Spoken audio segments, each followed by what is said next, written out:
today's issue is a Larson Tradewinds door. When you lock the deadbolt, it gets stuck. It won't unlock. So if you have this issue where the deadbolt, you turn the latch and it locks, what you have to do is loosen this screw right here,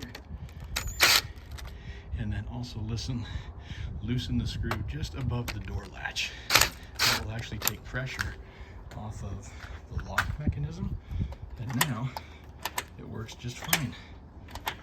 Tip of the day. We'll try it with the keys as well. Everything works smoothly.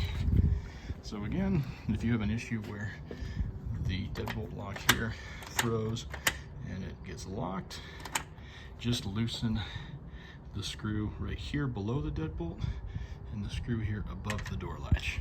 Everything will work great. Follow my channel for more tips and tricks, or visit stormdoorguide.com if you're in the Metro Denver area.